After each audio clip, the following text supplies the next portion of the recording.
Okay, so I have no ideas. I'm also in the process of moving, and I've just been really busy on top of that.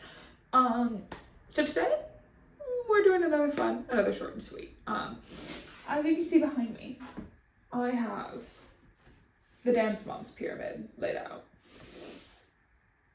And for those of you who don't know what this is, you've probably heard the audio, but I will play the clip here. On the bottom, Paige, you were good. I'm waiting for you to be great. And next, Kendall, you didn't stick out to me. Next is Brooke. Next, Nia, you're third on the pyramid. You were third overall high score. And Mackenzie, and on top of the pyramid, going 3 for 3, once again, is Maddie. Now that we all understand what we're doing, okay, I will explain what my pyramid will hold.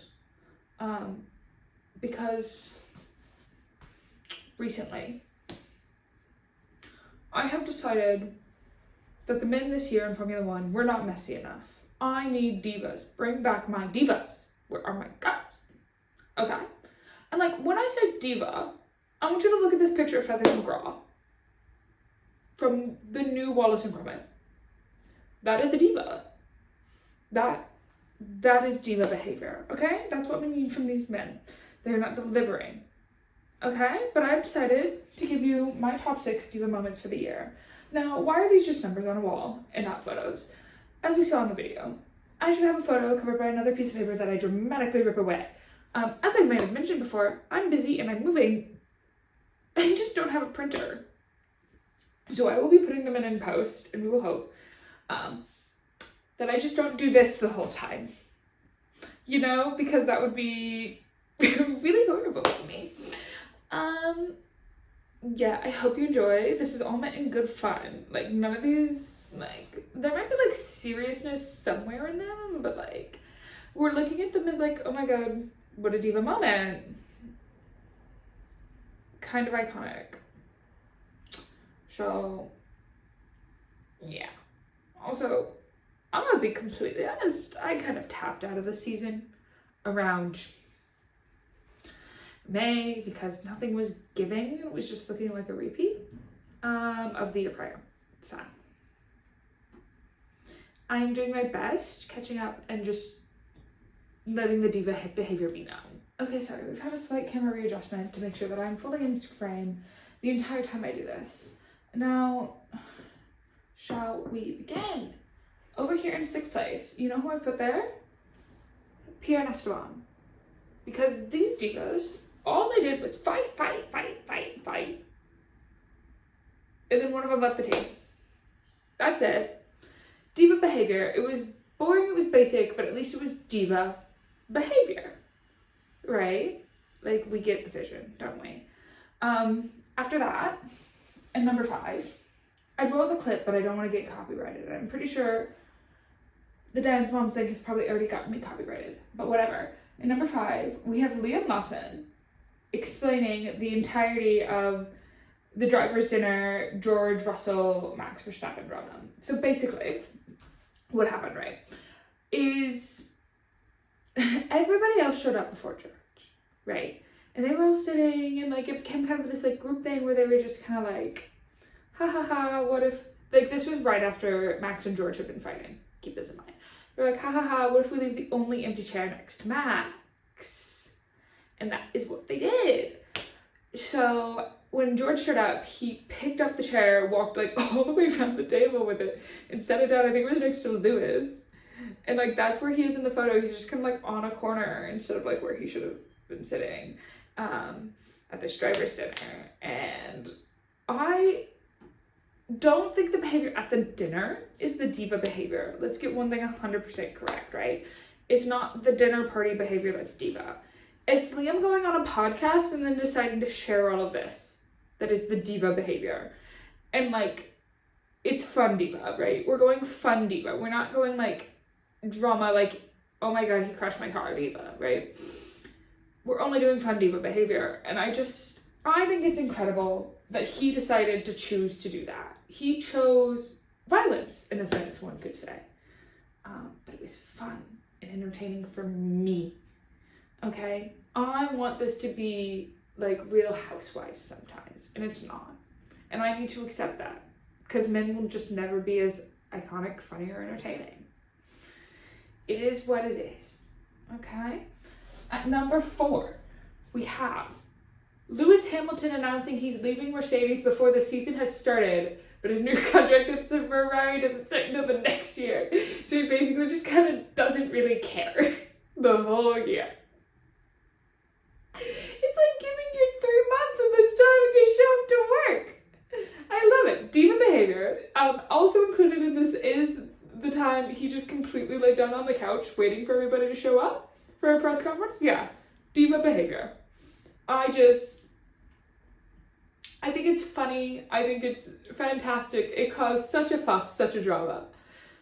And we're never probably going to get something like that again. Like, the season hadn't started. He had done 0 races for Mercedes, but was like, yeah, I know I have to do the rest of this contract, but like, I am going to Ferrari next year, so we are going to talk about that.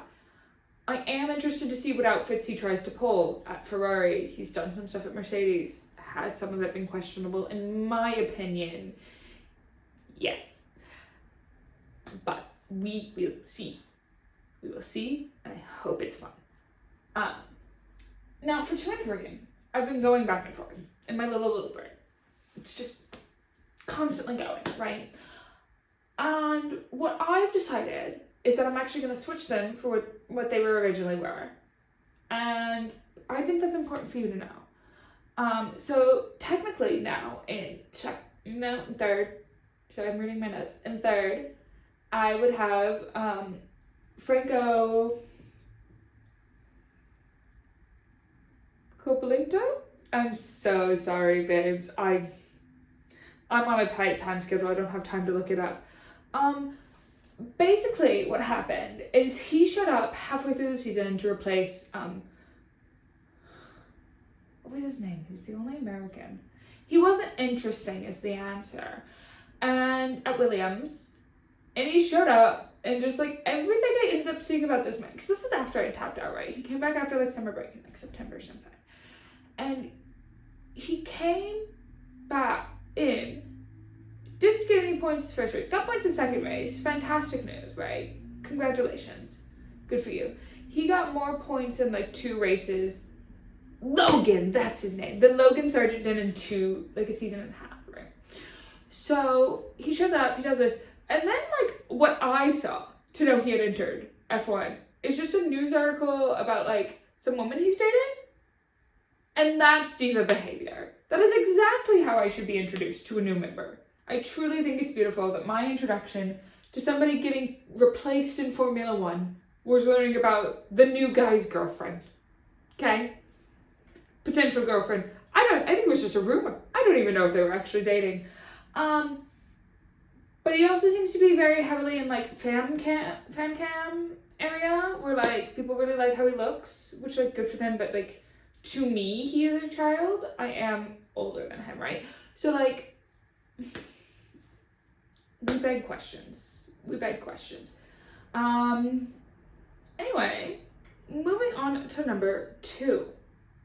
In second place this year for the diva. Yeah, Carlos Sainz. Yeah. Before the season had started, this man had lost his job to Lewis Hamilton. And then he proceeds to race well.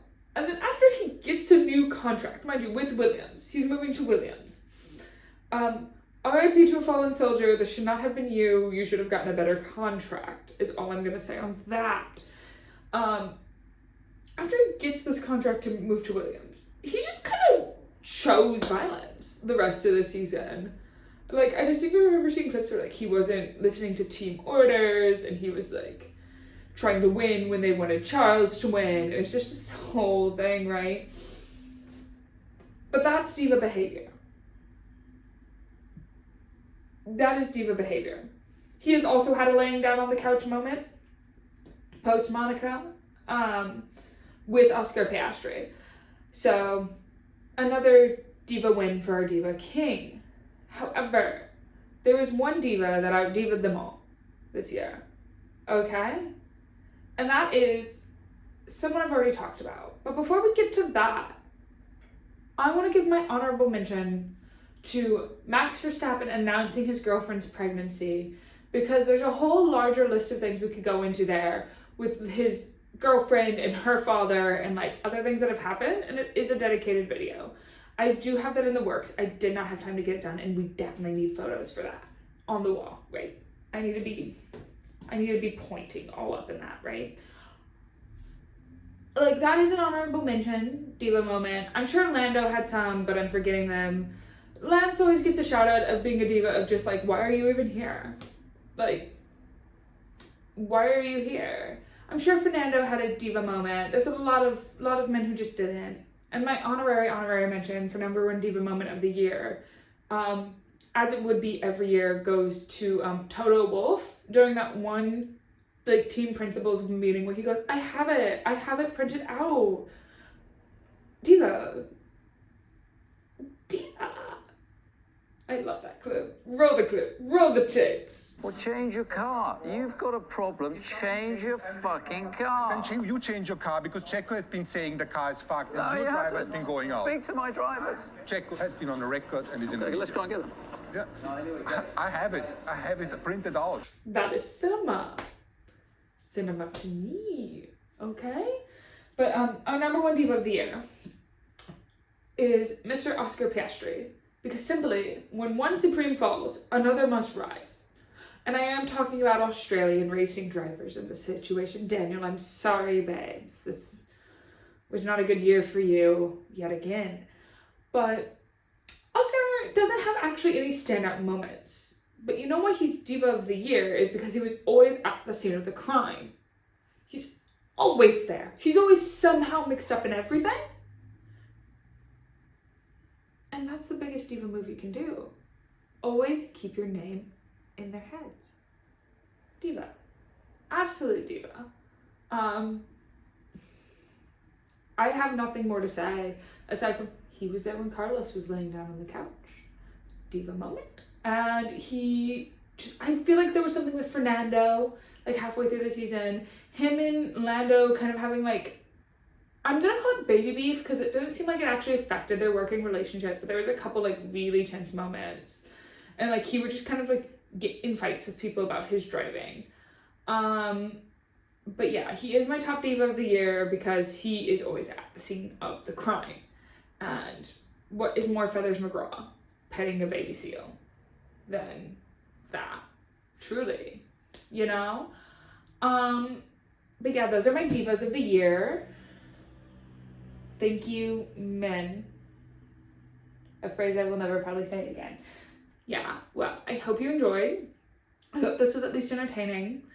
And if I'm factually incorrect about how anything happened, no, I'm not.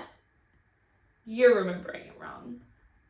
But I hope you enjoyed today's special fun lecture. And I will see you next time. Goodbye.